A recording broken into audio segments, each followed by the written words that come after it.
ఉండగా బ్రహ్మగారు సరస్వతీదేవితోటి సృష్టి రహస్యాలన్నీ చెబుతూ ఉండేటటువంటి సమయంలో నారద మహర్షి బ్రహ్మలోకానికి వెళ్ళాట. వెళితే అక్కడ బ్రహ్మగారిని చూసి, అయ్యా మహానుభావ, సృష్టి విషయాలన్నీ చాలా బాగా చెబుతున్నావు, బాగానే ఉంది, కానీ రాబోయేటటువంటిది కలియుగం కదా. కలియుగంలో కలిపురుష ప్రభావం చేత దేవతలు కూడా భూలోకానికి రావడానికి భయపడతారు. మరి అలాంటి కలిపురుషుడి నుంచి మానవుడు తప్పించుకునే మార్గం ఏంటి? వాడి పాపాన్ని పోగొట్టుకునే మార్గం ఏంటి? వాడికి దుఃఖాలు లేదా సమస్యలు ఎలా తొలుగుతాయి అని అడిగారట.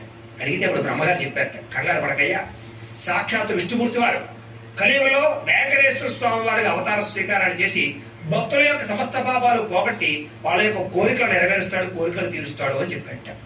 సరే, ఆ రకంగానే ఆ కారణం చేతే కలియుగంలో వెంకటేశ్వర స్వామి వారు అవతార స్వీకారం చేశారు. అయితే స్వామివారు అవతార స్వీకారం చేయడానికి కారణం ఏమిటి అన్నట్టయితే కనుక, ఏ రకంగా అవతార స్వీకారం చేశారు అంటే కనుక, ఒకనొక సమయంలో కలియుగం వచ్చిన తర్వాత కలిపురుషుడికి భయపడి ఋషులందరూ కూడా సత్రయాగాన్ని చేయాలి అని సంకల్పం చేశారు.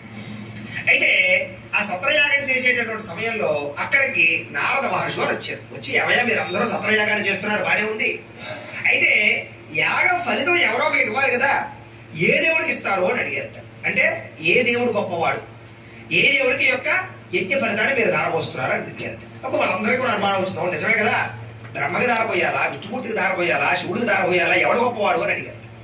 సరే, అప్పుడు అక్కడ ఉండేటటువంటి అక్కడ ఋషులకల్లా అద్భుతమైనటువంటి ఋషి అయినటువంటి భృగు మహర్షిని పిలిచి, అయ్యా మహానుభావ, నువ్వే ఈ సమస్యకి పరిష్కారాన్ని తెలపగలవు, అసలు దేవతలో ఎవరు గొప్పవాడో మాకు తెలుసుకోవాలని ఉంది, కాబట్టి నువ్వు తెలియజేవయ్యా అన్నట్ట. అప్పుడు భృగు మహర్షి అన్నాడు, కంగారు పడకండి, నేను ముల్లోకాలు వెళ్ళి ఏ దేవుడు గొప్పవాడో, ఏ దేవుడికి యొక్క యజ్ఞ ఫలితాన్ని ధారపోయాలని తెలియజేస్తానని చెప్పేసి భృగు మహర్షి ముందుగా బ్రహ్మలోకానికి వెళ్ళాట. వెళ్ళేసరికి అక్కడ బ్రహ్మగారు ఆ యొక్క సరస్వతి అమ్మవారు వేణానాదం వాయిస్తూ ఉంటే దాంట్లో లీనమైపోయి ఉన్నట్ట. వెళ్ళేట భృగు మహర్షి ఎంత పిలిచినా పలకటం లేదట.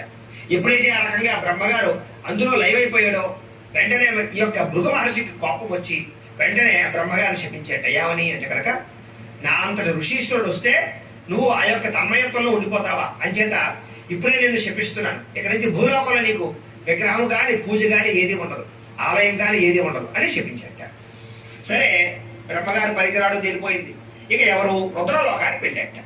రుద్రలోకానికి వెళ్ళేసరికి అక్కడ శివుడు ఏం చేస్తున్నాడు అంటే కనుక, అమ్మవారితో కలిపి శివతాండవాన్ని చేస్తున్నట్టు, అంటే నృత్యం చేస్తూ ఉన్నట్ట. ఆ నృత్యం చేస్తూ ఉండేటటువంటి సమయంలో భృగు మహర్షి రాకని గమనించలేకపోయారు. అక్కడ కూడా భృగు మహర్షి మళ్ళీ కోపం వచ్చి, నా అంతటి సత్పురుషులు వస్తే కనీసం పట్టించుకోకుండా ఆహ్వానించకుండా నీ అంతటా నువ్వు నృత్యంలో ఓలాడతావా అంచేది ఇప్పుడే శపిస్తున్నాను.